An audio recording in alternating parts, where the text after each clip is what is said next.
ये बड़े बड़े नख रखाना ये मानवीय संस्कृति नहीं है, ये दानवीय संस्कृति है, असुरों की संस्कृति है बड़े बड़े नख रखाना। अब तो एक फैशन चल गया है। पढ़ी लिखी माताएं बहनें बहुत बड़े बड़े नाखून रखती हैं। हमको तो आश्चर्य लगता है भोजन कैसे करती होंगी, कोई चीज़ पकड़नी होती होगी तो कैसे पकड़ती होंगी।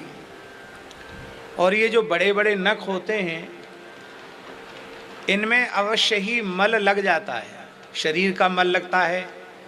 जब शौच आदि के लिए जाते हैं तो अपने शरीर का मलमूत्र भी इसमें लगता है। और उनको चाहे जितने डिटॉल से सावन से आप धो साफ करो फिर भी कुछ न कुछ मल का अंश उसके भीतर रहता है। और जब व्यक्ति भोजन करता खाता पीता तो मल भी उसके भीतर चला जाता है। और लोग फैशन समझते हैं। तो मल भक्षण करने वाली सुअरिया में और उस स्त्री में अंतर क्या रह गया? सुअरिया भी मल भक्षण करती है, उसके भी नखों में मल है और वो भोजन के साथ खा गई, तो क्या अंतर रहा?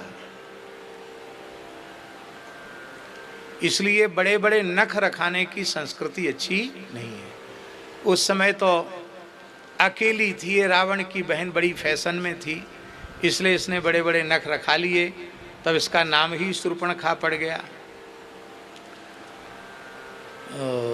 हमारे महाराज जी कहते हैं कि राम जी ने आशीर्वाद दे दिया होगा, विनोद में कहते थे महाराज जी, राम जी ने आशीर्वाद दे दिया होगा, कोई चिंता मत करो, तुम्हारे नाक कान तो कटे पर कलयुग में तुम्हारा संप्रदाय खूब फलेगा फूलेगा। तो अब बताओ, आप जानकी जी की परंपरा में उनके संप्रदाय में रहने में फायदा है कि शूर्पणखा के संप्रदाय में रहने में फायदा? किसके संप्रदाय में रहने में फायदा बताओ? किसकी परंपरा मानोगी, शूर्पणखा की कि श्री किशोरी जी की, जानकी जी की?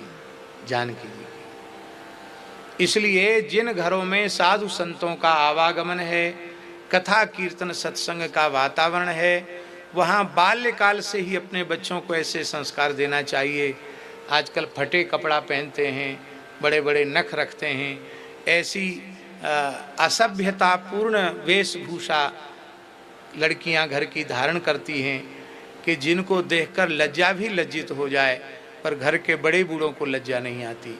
तो ये उन बच्चों का दोष नहीं है, आप उनको फैशन में आप डाल रहे हैं, उनको आपका दोष है।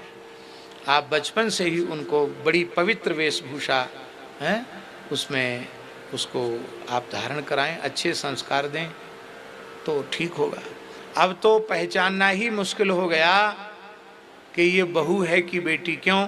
न मांग में सिंदूर है, न नाक में कान में कोई आभूषण है, न पाँव में बिछुड़ी है, न पायल है, तो पता ही नहीं चलता कि ये घर की बहू है कि बेटी है।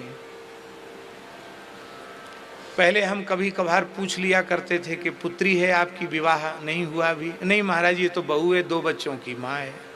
ले साहब, अब यही खत्म हो गया, बहू कौन है बेटी कौन है। अब तो हम समझ गए कि हम जहाँ कहीं पूछेंगे वहीं ठगाए जाएंगे, इसलिए पूछना ही नहीं। क्या पूछना, क्या जरूरत है? पर ये हंसाने के लिए नहीं कह रहे हैं, सौभाग्यवती माताओं को निष्ठापूर्वक सौभाग्य चिन्हों को अवश्य धारण करना चाहिए। ये उनकी पहचान है, उनके सौभाग्य के चिन्ह हैं। तो ये शूर्पणखा थी महाराज, और अन्यथा नहीं माने। ये सुखी संपन्न समाज में और पढ़े लिखे समाज में ये दोष ज़्यादा आ गया। अभी गांव में तो कहीं कहीं है ये सभ्यता, और पढ़े लिखे समाज में ये दोष बहुत ज़्यादा आ गया। और अपने को कहेंगे कि हम शेठ जी के अनुयायी हैं, हम भाई जी के अनुयायी हैं, हम स्वामी जी के अनुयायी हैं। क्या आप यह परिचय देने लायक हैं? यदि आपके बालक बालिकाओं के संस्कार अच्छे नहीं हैं तो आप ये परिचय देने लायक भी नहीं। तो ये बात है थोड़ी कठोर, लेकिन बहुत सुंदर बात है। यदि इसको गृहस्थ समाज अपनावे उससे उसको बहुत लाभ है। इसलिए रावण की बहन शूर्पणखा का परिचय दिया। शूर्पणखा रावण के बहनी, दुष्ट हृदय, दारुण जस अहिनी, और वह शूर्पणखा पंचवटी गई सो गई एक बारा, देखी बिकल भई जुगल कुमारा। एक महात्मा कह रहे थे, आपको सुन के हंसी आएगी, बोले पंचवटी सो गई। सो गई माने पंचवटी वह गई, एक अर्थ तो है ही है। एक अर्थ है कि वो जो है घूमते फिरते बढ़िया सुंदर बट वृक्ष की छाया थी, ठंडी ठंडी बयार चली, सोई उसको नींद आ गई और वो सो गई। ये सो गई अर्थ क्यों किया उन महात्मा ने? दिन में शयन वर्जित है। यद्यपि ये बात हम जोर से इसलिए नहीं कह सकते क्योंकि हम भी कई बार दिन में विश्राम कर जाते हैं, सो जाते हैं, तो लेकिन वो उचित नहीं है। दिन में शयन अच्छा नहीं है, रात्रि ही सोने के लिए बनाई गई है।